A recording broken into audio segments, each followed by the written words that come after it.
mahal kita sa Panginoon. Oh, mahal kita sa Panginoon.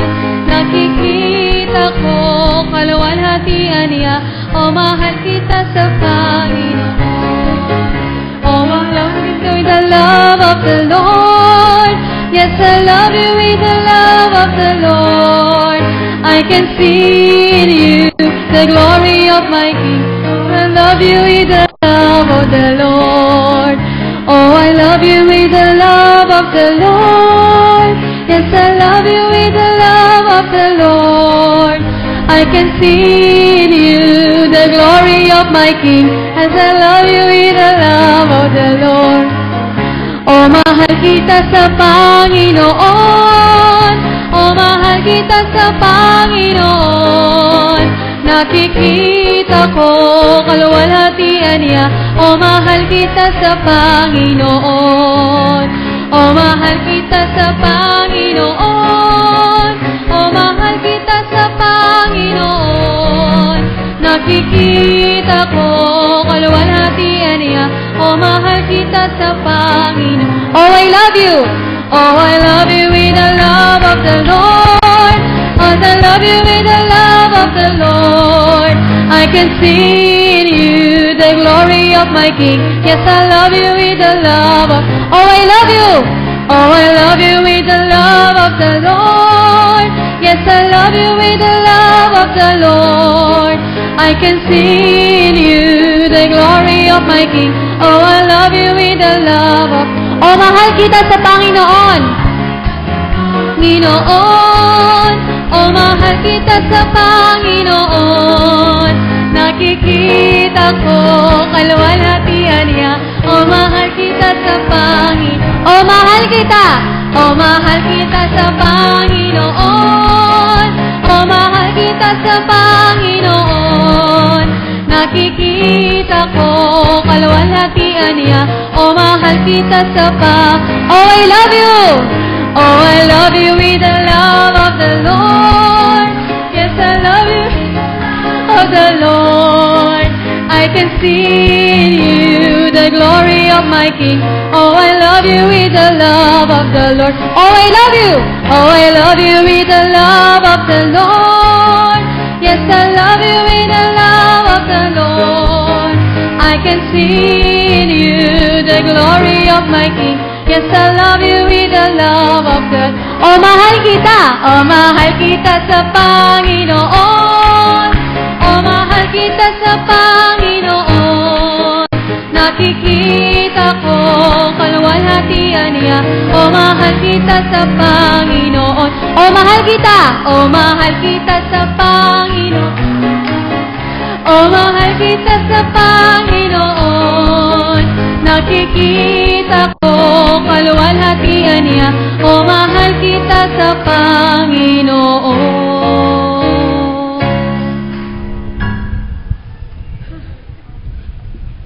Atin pa pong patuloy na pinamamahagi ang ating pong heart shape na puso. Ito pong papel na ito na kartulina. Doon po sa mga wala pa po, nasa ating pong dalawang DMs. DM Marie and DM Liway, para po tayo rin ay makapagsulat ng mensahe para sa ating Panginoon. Purihin po natin ang Panginoon. Tayo po ay magsabi ng Amen. Amen.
Inaanyayahan ko po tayong lahat na tumayo para sa ating panalangin.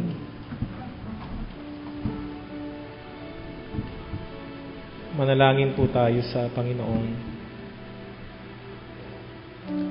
O Diyos, na bukal ng wagas at dakilang pag-ibig, kasabay po ng buong sangkakristyanuhan, kami ay sama-sama po na dumudulog sa inyong banal at makapangyarihang paanan.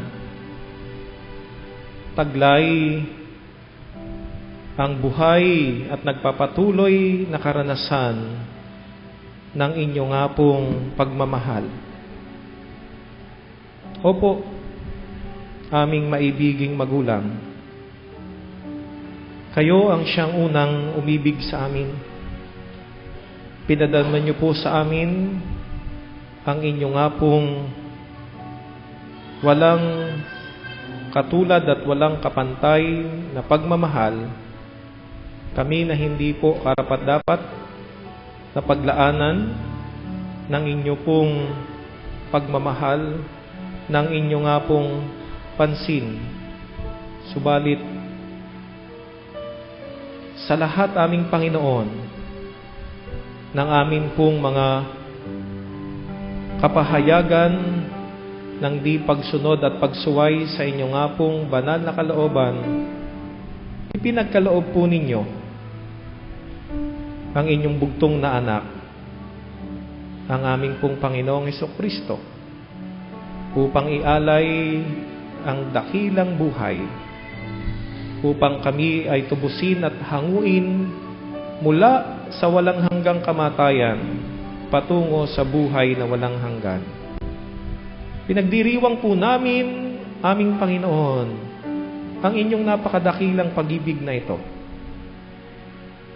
Naririto po kami upang magpasalamat sa inyo, purihin ang inyong banal na pangalan, sapagkat sa pamagitan po ng aming karanasan, ng inyong pagmamahal, naunawaan po namin kung papaano rin naman po kami makapagmamahal at makapagpapadama, aming Panginoon, ng amin nga pong pagmamalasakit, ng aming paglingap, ng aming pagkalinga, ng aming pagdamay, ng aming pagkakaloob ng buhay para sa aming kapwa at gayon din naman para sa buong sangnilikha. Panginoon, sa mga sandali nga pong ito, kayo ang nakababatid ng nilalaman ng aming pong isipan at tibukin ng aming puso. Panginoon, ang lahat po ng ito ay aming itinataas sa inyo ng buong taimtim. Mula sa kaibuturan ng aming puso, o dakilang Diyos, kami po ay nagsusumamo. Ang mga panalangin ito, aming Panginoon, ay aming pong dinadala sa inyong paanan. Para po sa aming mga mahal sa buhay na nasa gitna ng iba't ibang mga pagsubok at mga pagdadalamhati at mga alalahanin naming Panginoon, itinataas po namin sa inyo. Maging ang mga nasa gitna ng karamdaman at pagkakasakit, ang mga mahal namin sa buhay at mga kapwa o dakilang Diyos na bunga ng iba't ibang mga karanasan sa buhay ay nawawalan ng pag-asa at pinanghihinaan ng loob, itinataas namin sa inyo. Marami pong salamat, o dakilang Diyos, sapagkat nababatid po namin na kami ay inyong ipinagmamalasakit. Aming itinataas sa inyo ang aming pong mga sambahayan. Sa gitna ng iba't ibang mga karanasan sa araw-araw, sa gitna ng mga karanasan ng di pagkakaunawaan ng pagtatampuhan, sa gitna, aming Panginoon, ng patuloy na pagsunod sa sariling kagustuhan, Panginoon, aming itinataas sa inyo ang mga karanasan at mga kalalagayan at mga realidad, O Diyos, sa aming pong buhay at sa aming pong sambahayang kinabibilangan. Panginoon, kayo po ang siyang patuloy na magkaloob ng inyong pag-iingat sa aming mga mahal sa buhay na pansamantalang malayo sa aming piling. Bunga ng iba't ibang kanilang mga tungkulin, aming Panginoon, sa paghahanap buhay o sa pagtatrabaho. At gayon din naman sa pagtugon aming Panginoon ng kanilang mga misyon o mga gawain. Kayo ang siyang patuloy na mag-iingat at magbubuklod sa amin at sa mga pamilya na magkakalayo. Sa diwa po ng pananampalataya, sa diwa ng pag-asa at pag-ibig. Aming pong patuloy na itinataas sa inyo ang aming mga panalangin para sa mga sambahayan, gayon din naman dito sa aming pong kapatiran. Amin din namang itinataas sa inyo, aming Panginoon, ang aming pong buong pamayanan ng bansang Pilipinas. Sa gitna po ng mga karanasan, sa gitna po ng mga realidad ng buhay ng mga pamilyang Pilipino, sa gitna ng pagharap sa iba't ibang mga usapin na pangkalikasan, ng pamamahala, at gayon din naman sa moralidad, aming Panginoon, sa kapayapaan, katwiran at katotohanan at katarungan. Aming pong itinataas ito sa inyo.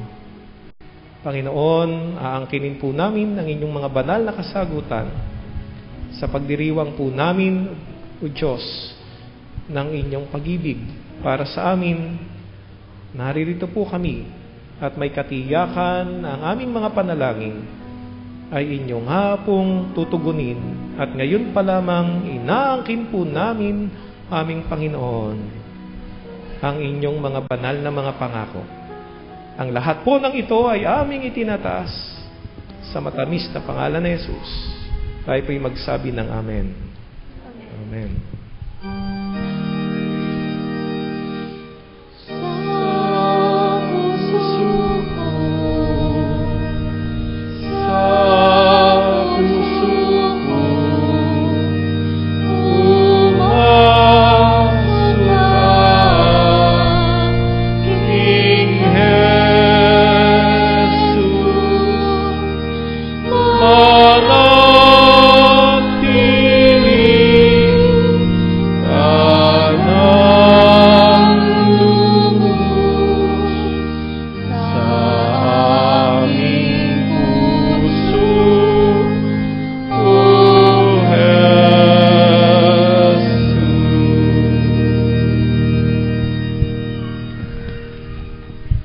Makakaupo na po ang lahat.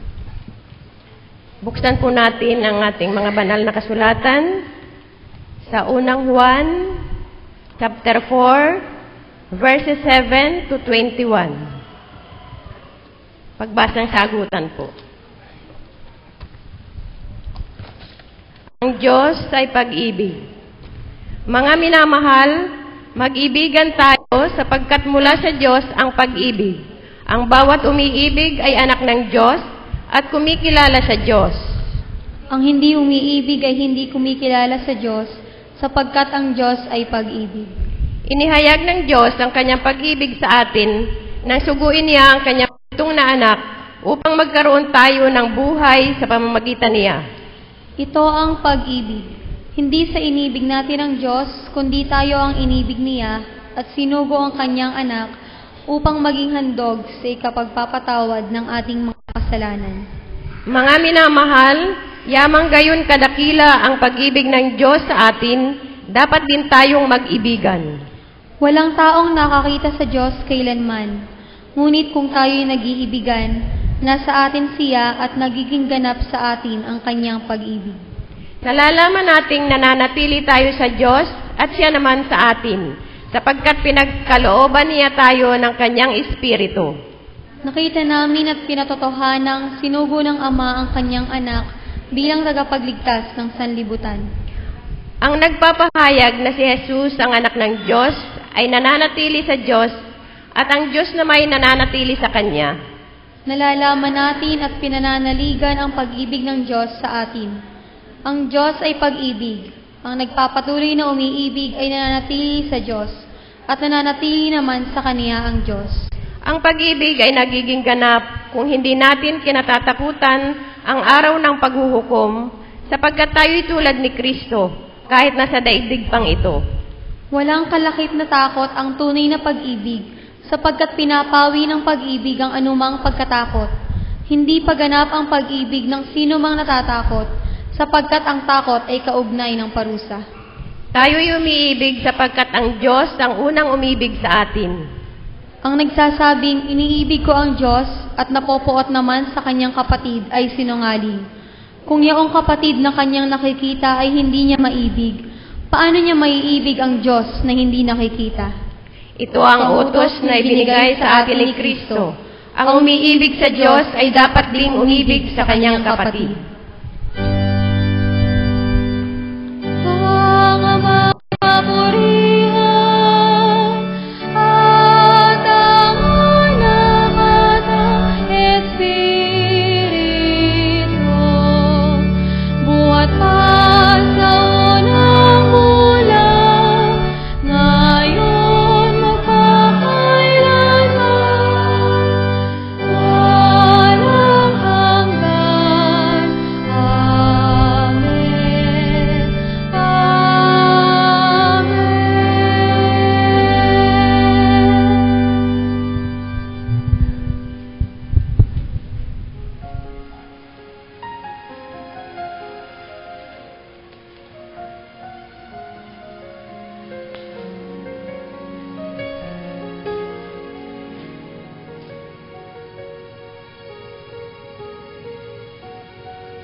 Mga kapatid, kayo po'y aking inyayahan na tayo po'y magsitayo at bilang paggalang sa pagbasa natin sa banal na kasulatan na matatagpuan sa unang Korinto, kabanatang 13, talataang 8 hanggang sa mga sumusunod.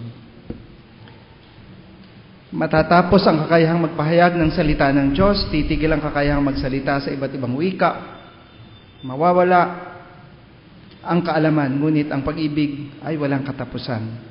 Hindi pa lubos ang ating kaalaman at ang kakayahan sa paghahayag ng salita ng Diyos, ngunit pagdating ng ganap, mawawala ang di ganap.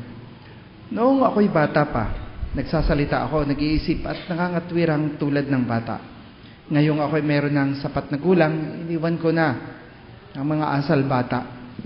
Sa kasalukuyan, tila malabong larawan ang nakikita natin sa salamin, ngunit darating ang araw na makikita siya ng mukhaan. Bahagya lamang ang nalalaman ko ngayon, ngunit darating ang araw na malulubos ang kaalamang ito tulad ng pagkakilala sa akin ng Diyos. Ang tatlong ito ay mananatili: ang pananampalataya, pag-asa at ang pag-ibig. Ngunit ang pinakadakila sa mga ito ay ang pag-ibig. Pinagpala ang bawat isa sa atin sa pagkabasa at pagkarinig ng kanyang banal na salita. Tayo po'y magsipong lahat, mga kapatid. Tayo po'y sumandaling manalangin. Mangusap ka sa amin, O Diyos, sa sandaling ito at sa hapong ito, sa amin pong pagbubulay sa iyong banal na salita. Manguna ka sa amin, Panginoon. Ang inyong liwanag ang magbukas ng aming puso at isip sa pangalan ni Kristo Jesus. Amen. Magandang gabi po, mga kapatid. Parang di kay Valentine's. Malayo pa ho ang Biyernes Santo. Huwag ho kayong mag-alala. Malayo pa. Ngayon ho ay Valentine's. Doon sa mga walang ka-Valentine, ay ang tawag dito ay Singles Awareness Day. Doon naman sa mga masaya sa Valentine's, ang tawag ho dyan ay Singles Independence Day. At doon sa mga walang pakialam, ang araw na ito ay Huwebes. Para sa akin, Huwebes ito. Kita naman niya sa kulay ko. Kanina ho, pagpunta ko dito ay talagang hindi ko malaman. Maaga ko umalis sa amin. Alas 5 pa lang umalis ako kasi alam kong mata-traffic ako. And true enough, na-traffic ako. Sa dami ng mga bumibili ng bulaklak, chocolate, sa dami ng mga, ewan ko ba kung saan papunta ang mga tao, parang iniisip ko, bakit natataranta ang mga tao pag February 14? At naalala ko tuloy ang isang okasyon din nating mga Pilipino, sa mga kapatid nating Romano-Katoliko, tuwing Black Nazarene. Bakit baga nagpapatayan sila sa isang araw na iyon? Upang makahalik, makahawak, makahipo, makakuha ng kung anumang makukuha dun sa karosa ng patay na Santo Niño, ng patay na Jesucristo, pwede naman nila puntahan yun. May 364 days pang natitira. In the same manner na pinag-iisipan ko, anong meron ng February 14? May natitira pa namang 364 days na pwede din namang maging Valentine's Day. Di ho ba? What's in a day? Kaya para sa akin, ang araw na ito ay Huwebes. Kasi yung natitirang 364 days ay Valentine's Day. Yes. Sabay bawi. Tunay mga kapatid na ang inyong tema ay nakakagulat sapagkat ang nakalagay dyan, More Love in the Family, Year 2. Ito naman pala na pag-usapan na ninyo. At gusto ko munang itanong, ano bang nangyari noong inyong unang pag-usapan ito nung nakalipas na taon? May epekto ba? Nasundan ba si Junior? Anong nangyari sa ating buhay? Muli nga nating saglit na balikan. Kasi sabi sa akin ni Pastor, ito ay part 2. Kaya gusto kong tanungin, ano bang nangyari nung nakalipas na taon? May nabago ba sa relasyon natin? Bilang magkakapatid, bilang pamilya, bilang mga lovebirds, may nabago ba? Nangingiti kayo, ha? Lalo na yung isang kaharap ko dito sa may unahan na nakapula, nakangiti sa akin. May nabago ba sa ating mga buhay? Meron bagang mga palpable changes na ating nakikita sa ating mga relasyon? Alam po ninyo, totoo naman talaga na napakahirap sukatin ng relasyon. Kahit po ako, kami ng aking misis, 25 years kami ngayon, ay napakahirap sukatin ng kung gaano na kalayo ang inyong naabot, ano ba ang narating ng inyong relasyon. Sapagkat ang pag-ibig, first and foremost, ay hindi natin pwedeng timbangin. Hindi natin pwedeng sukatin. Hindi natin pwedeng lagyan ng medida. Hindi natin pwedeng ilagay sa isang weighing scale at sabihin, okay, ito ang bigat o sukat ng aking pag-ibig. Kaya tuloy ang awit na gaano kita kamahal ay sikat na sikat. Gaano kita kamahal. Kung gaano'y di ko alam. Aba, kita ninyo yan. Meron pang kantang hanggang sa dulo ng walang hanggan. Aba, talagang napakalayo niyan. Walang sukatan yan. Ngunit, ang lahat ng itong mga bagay, salita, kaisipan, idea, na ating ikinakabit sa usapin ng relasyon at pag-ibig, ay napakadaming lubak. Bakit ko sinabing lubak? Kasi yung lubak, pag napadaan kayo doon, kayo pag kami sa'yo, napapadapa. Napakadaming pitfalls ng relationship na ipinipicture sa atin ng media na para bang pagkaganda-ganda.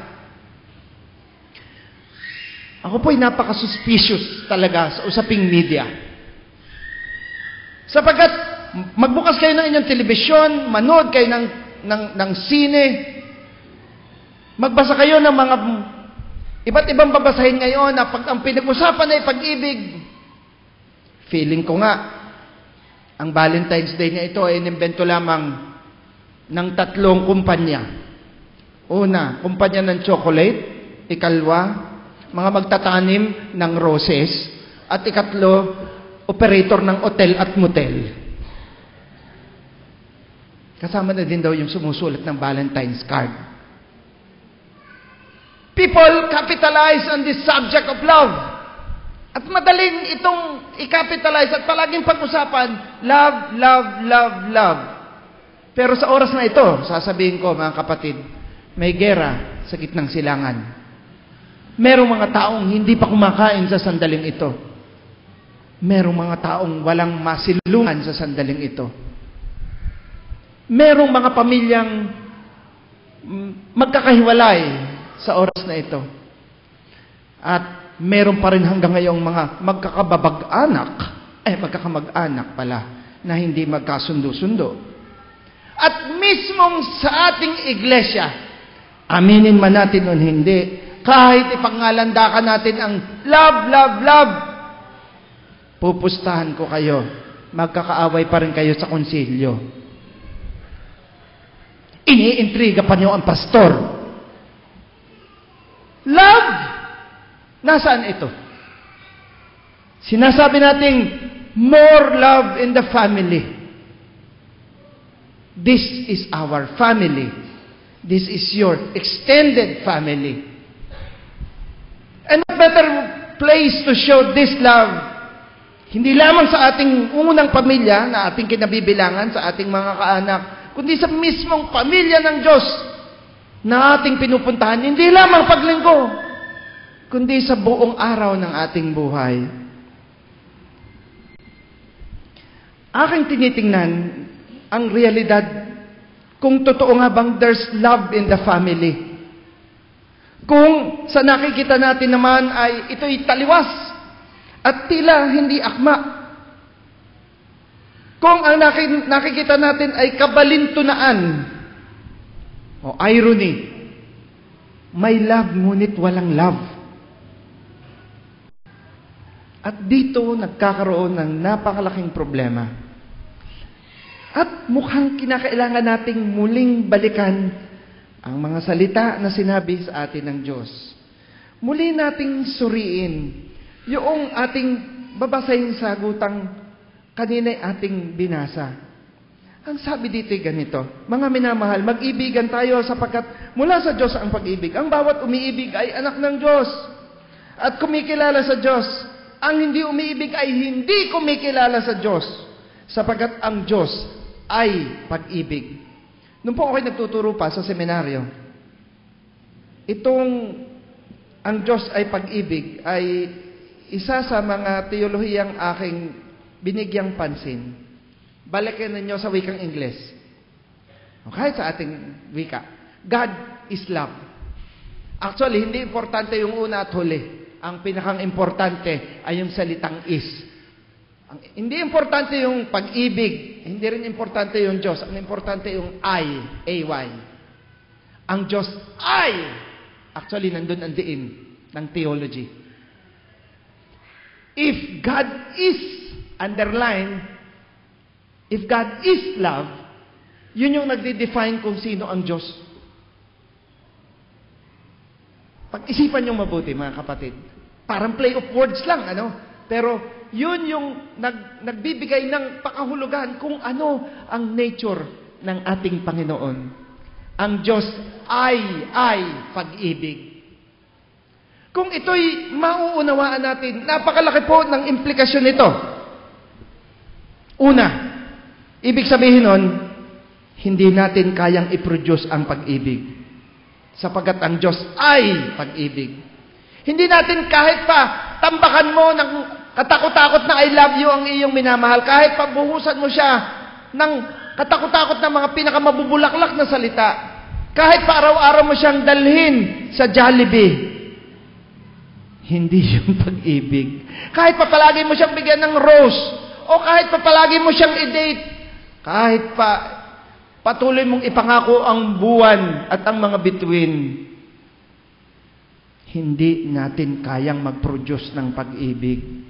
Ang Diyos ay pag-ibig. Malalim ang implikasyon nito sapagkat binibigyan tayo ngayon ng pag-unawa na ang pag-ibig ay hindi lamang isang human endeavor o isang trabaho o gawa ng tao, kundi ito ay nagbubuhat at ang source, ang pinagmumulan ng lahat ng ito ay ang ating Panginoon. Kaya kinakailangan nating nakakonect sa Panginoon.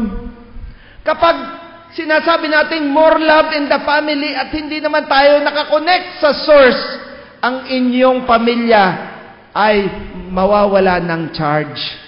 Parang cellphone, ano? Palaging nakakonect dapat tayo sa Panginoon because God is love. Dapat ay palagi tayong kaugnay ng Diyos sapagkat ang Diyos ay pag-ibig. Doon nagmumula ang lahat ng pag-ibig at hindi sa ating mga sariling kakayahan lamang. Kapag ito ay mapapagtanto ng bawat isa sa atin, ang kahulugan nito, nagkakaroon tayo ng panibagong pagkaunawa kung ano ang pag-ibig sa ating buhay. Hindi lamang bilang mag-asawa, kundi gayon din sa pag-ibig sa ating mga anak. May nagbibiro ho sa akin ng ganito, Pastor, 25 years pa lang kayong kasal ngayon. Sabi ko, oo. Alam mo kung nakulong ka, laya ka na. Sabi ko, wala akong balak umalis. Alam niyo, aminin man natin o hindi, ang human na relasyon ay punong-puno ng pag-aaway. Ang human relationships ay punong-puno ng complexities. Aminin man natin o hindi, tayo'y nagkakasira. Tayo nagkakasigawan, tayo nagkakasamaan ng loob, nagkakabitawan tayo ng mga masasakit na salita sa loob ng ating pamilya. Sapagkat hindi nga natin kayang i-produce ang pag-ibig. Siguro ang pagkakaiba ngayon ng taong may pag-ibig na nakakonekta sa Diyos ay sa kabila ng lahat ng ito, sa kabila ng mga kahinaan natin bilang tao, kung tayo ay nakakonekta sa pinagmumulan ng pag-ibig, there will be more love in the family. magkakaroon ng pag-ibig sa loob ng ating pamilya sapagkat meron tayong source ng pagmamahal. Kapag hindi natin kinalilimutan ang katotohanan ang Diyos ay pag-ibig, nagkakaroon tayo ngayon ng pagkaunawa. Kung paano natin lalo pang pagbubutihin at pag-aayusin ang ating mga relasyon sa kabila ng kahinaan nating mga tao. Kanina ho, nung sinabi ni Pastor na isulat ninyo yung, ano ba yan? I-message nyo. Tapos, idinikit na ho ba nyo? Hindi pa. Idinikit nyo. Sabi ko, sana wag putulin. Sana wag paghiwalayin.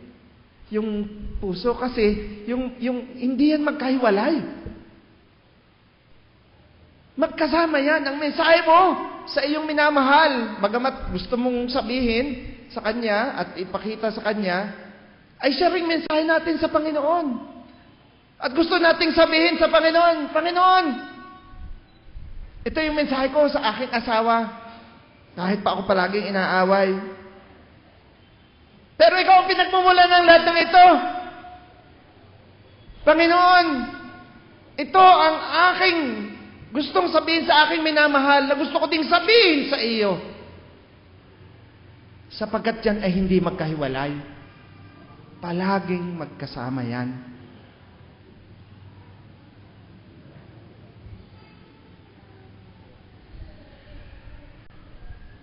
Ang pag-ibig ay sabihin din nating misteryoso. At dito sa bahaging ito ay isang paborito kong bahagi ng 1 Corinthians 13. Kokonti ang nagbibigay diin sa tekstong ito, yung verse 13. Ang sabi dito ay ganito ho, sa verse 12. Sa kasalukuyan, tila malabong larawan ang nakikita natin sa salamin, ngunit darating ang araw na makikita natin siya ng mukhaan.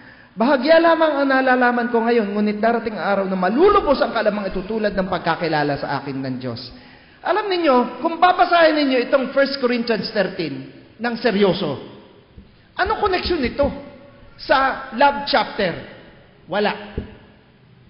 In fact, halos hindi nyo maiisip na, ano ang koneksyon nun? Bakit sinabing sa ngayon, tila malabong larawan? Sino makikita ko dito? Ang Diyos?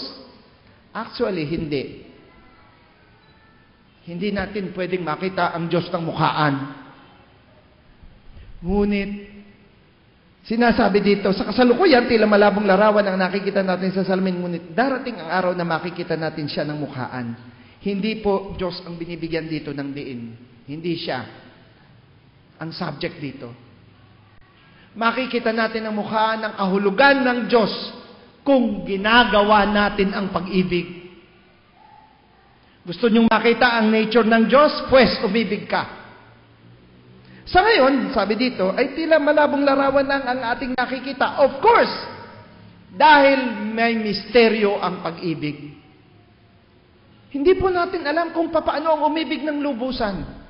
Tulad ng sinasabi ko kanina, kahit pa ihandog mo ang buong buhay mo sa iyong minamahal, hindi pa rin ito sasapat sapagkat naroon ang misteryo ng pag-ibig. Tingnan po ninyo, bakit merong mga relasyon na tumatagal ng taon? Bakit naman merong ilan lang taon ay naghihiwalay na? Meron namang naging hindi na nag-asawa at single blessedness ang kanyang estado. Meron nga minsang nagreklamo sa akin, Pastor, ano ba naman yan? Kung ba dalaga ako, bakit ba parang krimen ang maging single? Oo nga naman. Pinag-aasawa akong pilit, ay masaya naman ako. Oo nga naman. Diba? Iba't iba ang kwento ng pag-ibig. Iba't iba ang kwento sa loob din ng ating pamilya. At naroroon ang misteryo. Naroroon ang hiwaga ng pag-ibig. Ngunit sa kabila ng hiwagang ito, ang sabi dito sa pagpapatuloy ay, ngunit darating ang araw na malulubos ang kaalamang ito. Bahagya lamang ang nalalaman ko ngayon, ngunit darating ang araw na malulubos ang kaalamang ito tulad ng pagkakilala sa akin ng Diyos. Ang tingin ko, kinakailangan manatili ang misteryo ng pag-ibig. Alam niyo kung bakit? Kapag nawala ang misteryo ng pag-ibig, nawala din ang misteryo ng ating Panginoon. God is love. Kung gayon, mga kapatid, ang hamon ay nasa sa atin. Ang hamon ng pag-ibig ay sa pang-araw-araw at hindi pang-February 14 lamang. Ang hamon ng pag-ibig ay sa patuloy na pagsasagawa ng pagmamahal na ito at hindi sa salita lamang. At ang pagtuklas ng misteryo ng pag-ibig ay kapag ginagawa na natin at sinisimulan nating umibig, hindi lamang sa loob ng pamilya. Dahil naniniwala akong kapag there's more love, there will be more love in the family. Kundi mas magiging loving person ang bawat isa sa atin.